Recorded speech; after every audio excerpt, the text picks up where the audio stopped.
खबरों के निष्पक्ष विश्लेषण के लिए सब्सक्राइब करें Jantantra TV and press the bell icon. Never miss any update. और इस वक्त एक बड़ी खबर का हम रुख कर रहे हैं, जहां पर गुर्जर आंदोलन का जो 8वां दिन है, कर्नल किरोड़ी सिंह बेंसला ने चेतावनी दी है कि अब 9 नवंबर को प्रदेश में चक्का जाम किया जाएगा। साथ ही बेंसला का जो पुत्र है विजय बेंसला, वो इस आंदोलन का नेतृत्व करेंगे, ये भी जानकारी निकलकर सामने आ रही है। तो लगातार देखिए ये आंदोलन जो है वो व्यापक होता चला जा रहा है, प्रदेश व्यापी होता चला जा रहा है। गुर्जर आरक्षण संघर्ष समिति के आह्वान पर गुर्जरों का आंदोलन लगातार जारी है, जिसका आज 8वां दिन। और अब चेतावनी ये दी जा रही है कि 9 नवंबर से आंदोलन को और तेज किया जाएगा और राज्य भर में चक्का जाम किया जाएगा। अगर मांगों पर तत्काल विचार नहीं किया जाता है तो राज्य भर में चक्का जाम करने की चेतावनी अब दी जा रही है। गुर्जर आंदोलन को और तेज करने की कवायद यहां पर होती हुई।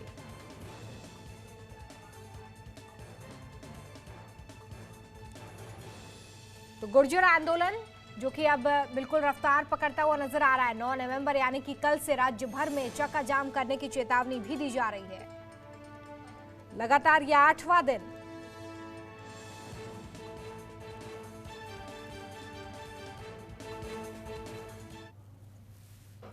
चलिए सीधे हम रुक कर रहे हैं, अरविंद पलावत हमारे साथ लाइव जुड़ चुके हैं। अरविंद, आज 8वां दिन है और कल से राज्य भर में चक्का जाम करने की चेतावनी दी जा रही है। क्या किसी तरह का कोई संवाद हो पाया, और अगर मांगों पर अभी विचार नहीं होता है तो क्या होगी आगे की रणनीति?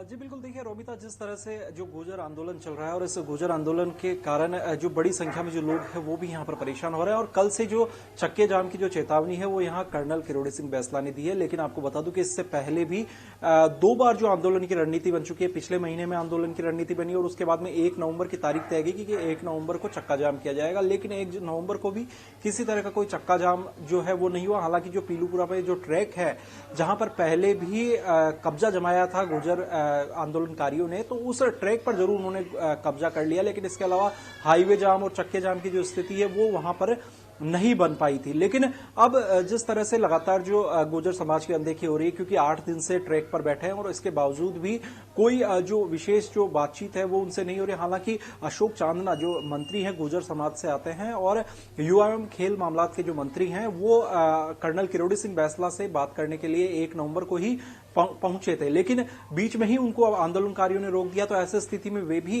बिना बातचीत करे ही वापस लौट आए। तो जिस तरह से पूरा मामला चल रहा है, तो अब देखना यह होगा, क्योंकि कल सरकार की ओर से किसी तरह का कोई प्रतिनिधिमंडल हो या किसी तरह का कोई मैसेज जो है वो आंदोलनकारियों तक नहीं पहुंचा। पीलूपुरा ट्रैक और सिकंदरा, जहां पर कर्नल किरोड़ी सिंह बेंसला ने बैठक की, आगरा हाईवे पर सिकंदरा चौराहा एक जगह है जो दौसा जिले के अंडर में आती है। और वहां पर चक्का जाम पहले भी जब आंदोलन किया गया था कुछ साल पहले, तो उस दौरान भी वहां पर बड़ा एक जो चक्का जाम है वो किया गया था, ताकि जो आगरा हाईवे है वो पूरी तरह से जाम हो गया था उस दौरान। और इस बार भी ऐसी ही एक बार फिर से कवायद करने की शुरुआत है। साथ ही अजमेर और अन्य जो जिले हैं जहां पर गुर्जर बाहुल्य क्षेत्र आता है वहां पर चक्का जाम किया जा सकता है। हालांकि कल भी भरतपुर हिंडौन जो मार्ग है, जो स्टेट हाईवे है, वहां पर उन्होंने चक्का जाम की कोशिश की। लेकिन इसके बावजूद जो पुलिस थी, काफी संख्या में पुलिस जाब्ता तैनात था और वहां से जो प्रदर्शनकारी है उनको हटा दिया गया। और ऐसे में जो रास्ता जाम की जो बात थी वो वहां पर नहीं हो पाई। लेकिन अब देखना होगा कि कर्नल किरोड़ी सिंह बेंसला, क्योंकि देखिए पहले के आंदोलन में और इस बार जो आंदोलन हो रहा है इसमें काफी कुछ अंतर है। क्योंकि पहले समाज एकजुट था,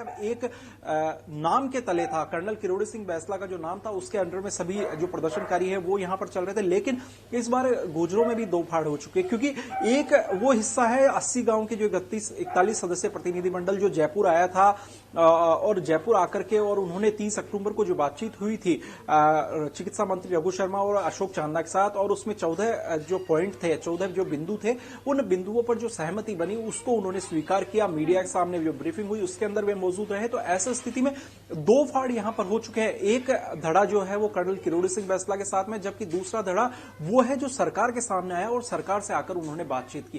तो अब ऐसी स्थिति में देखना होगा, क्योंकि पहले जब आंदोलन हुआ तो पूरा समाज एकजुट था। ऐसी स्थिति में एक व्यापक जो असर है वो यहां पर देखने को मिला था। उस दौरान कई जो गुर्जर समाज के जो लोग थे उनकी मौत भी हुई थी और उनको मुआवजा देने समेत जो नौकरियां हैं, उनकी अन्य मांगे जो है उन सभी को लेकर अब भी जो प्रदर्शन में है वो मांग उठाई जा रही है। हालांकि जो 14 बिंदु जहां पर तय किए गए थे उसमें उन सभी मुद्दों का जिक्र था जो कर्नल किरोड़ी सिंह बैंसला और उनके जो समर्थक हैं वो चाहते हैं। लेकिन उसमें जो बड़ी बात है कर्नल किरोड़ी सिंह बैंसला की ओर से कही जा रही है कि ये एक आश्वासन है, जबकि उनको आश्वासन नहीं होकर के और उन्हें पूरा एक लिखित का मसौदा ऐसा चाहिए जिसमें जो अपॉइंटमेंट लेटर्स हैं वो यहां पर बेरोजगारों को दिए जाए। साथ ही जो जिन लोगों की को शहीद का दर्जा इन्होंने दिया है गुर्जर समाज ने, और जो 3 लोग पहले के आंदोलन मारे गए थे उनके जो परिवारजन है उनको सरकारी नौकरी का जो लेटर है वो यहां पर दिया जाए। साथ ही आर्थिक सहायता है वो उनको दी जाए।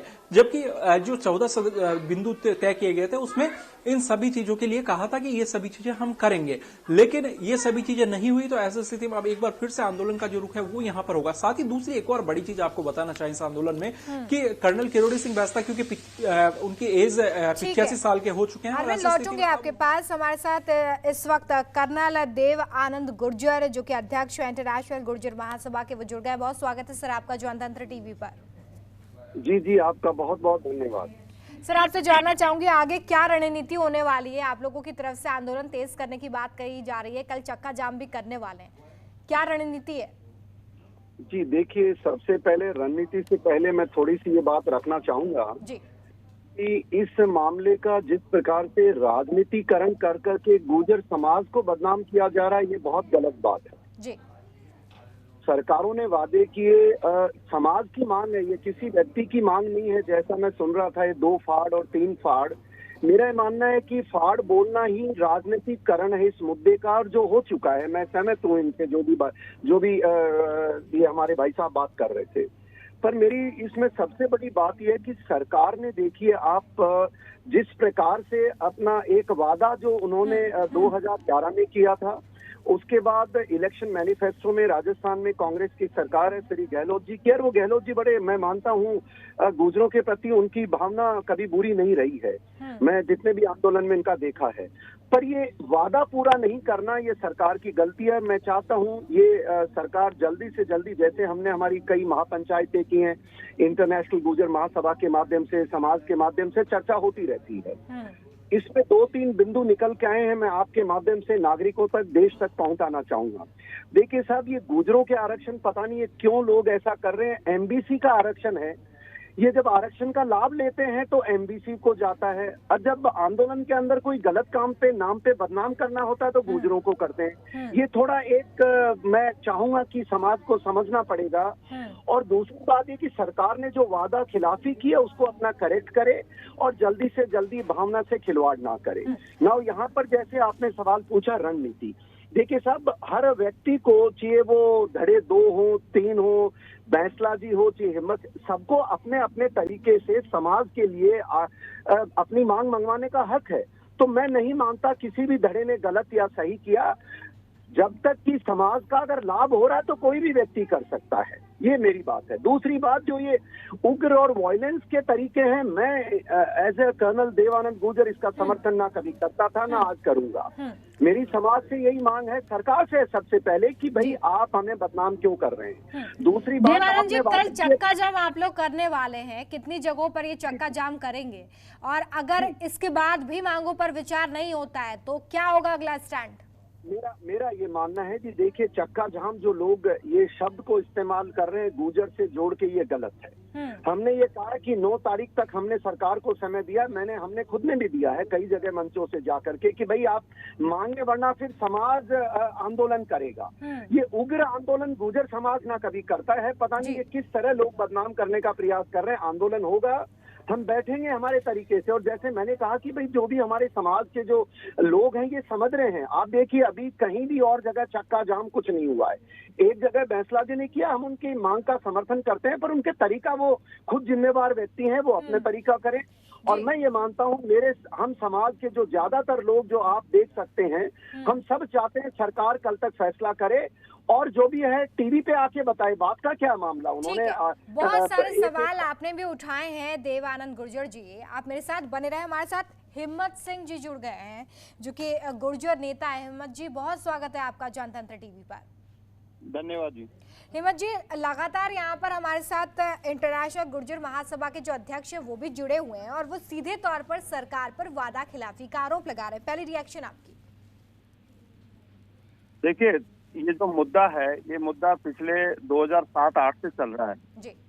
और लगातार सरकार से वार्ताएं हुई, समझौते हुए, उन समझौते की कहीं न कहीं क्रियान्वित नहीं हुई। कई लोगों को भ्रम डाला गया कि हम इतना करेंगे। जैसे बैंसला जी और बैंसला जी के बेटे कह रहे हैं कि 35,000 भर्तियां हैं, जबकि राजस्थान में 35,000 भर्तियां होती है यदि एमबीसी को मिलती है तो 7.5 लाख कर्मचारी होना जरूरी है।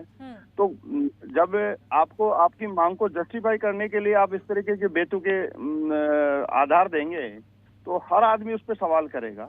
और ये सवाल बैंसला जी पे और बैंसला जी के बेटे पे, क्योंकि मैंने लगातार कहा है कि ये आंदोलन मांगों के लिए नहीं है, अपने बेटे की लीडरशिप स्थापित करने के लिए आंदोलन है, जो सामने आ गया है।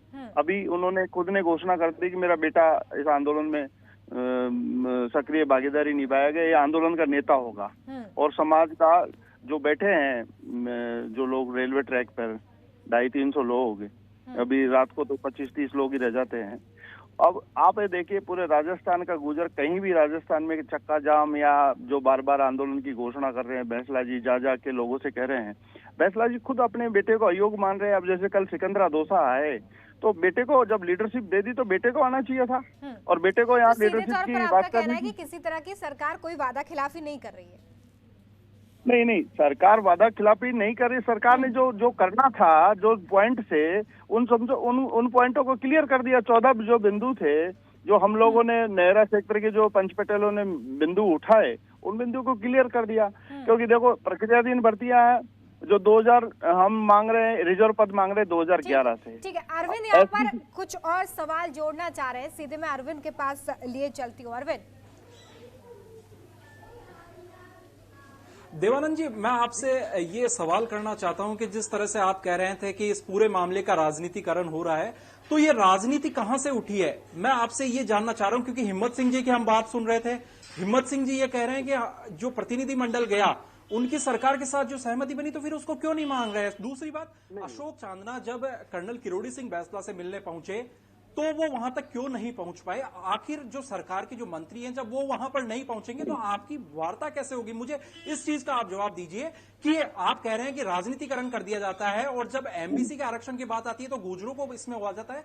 तो आप मेरे को बताइए, गुर्जरों के साथ में दूसरी कौन सी जाति प्रदर्शन में शामिल है? आपकी भी जिम्मेदारी बनती है, आप बताइए इस बारे में।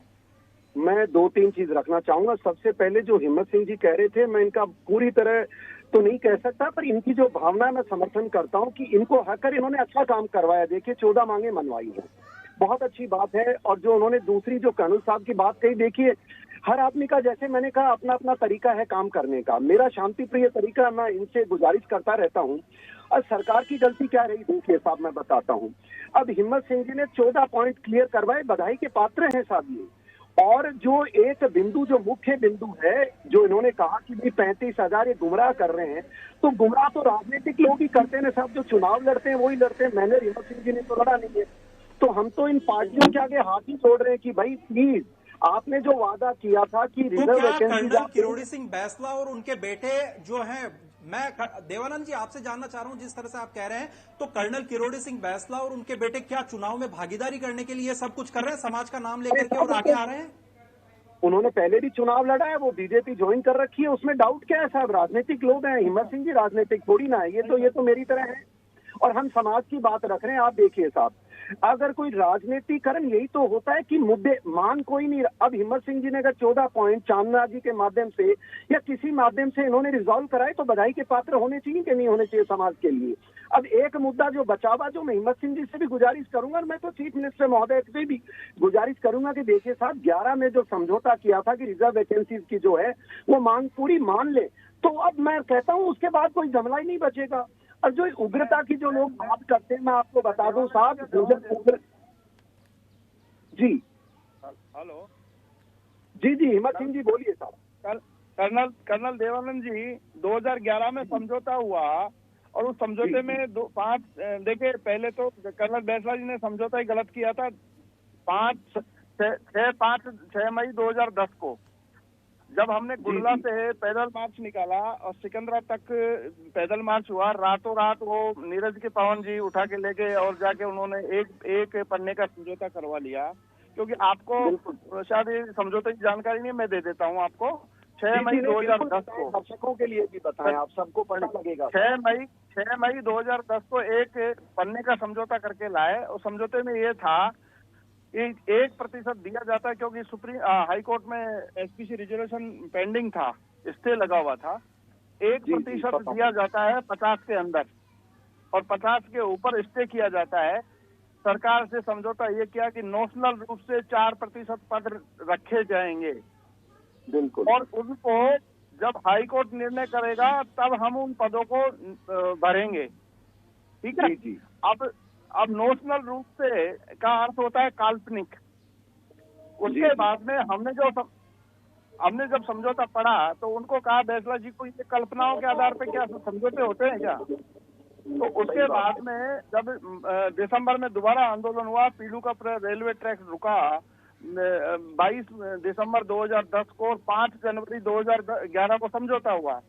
डॉक्टर जितेंद्र सिंह वहां रेलवे ट्रैक पे गए और समझौते के लिए हमको लेके गए। बैंसला जी उसके 2 दिन बाद में आए थे। उस समझौते की जो डेलीगेशन था उसको लीड मैं कर रहा था, और हमने उसमें लिखवाया कि रिजर्व पद लिखो, इसमें रिजर्व सुरक्षित पद लिखो। ठीक है, और उसमें ये लिखा हुआ है समझौते में कि एसबीसी रिजर्वेशन है, उस रिजर्वेशन के जो 1% दिया जाता है, 4% जब सुप्रीम हाई कोर्ट से निर्णय आएगा, निर्णय यदि पक्ष में आता है तो आपके 4% पद 3 माह में भरे जाएंगे। अब एसबीसी रिजर्वेशन है, 9 दिसंबर 2016 को स्ट्रक डाउन हो गया। हाई कोर्ट ने उस कैटेगरी को खत्म कर दिया। सुप्रीम कोर्ट में एसएलपी पेंडिंग है।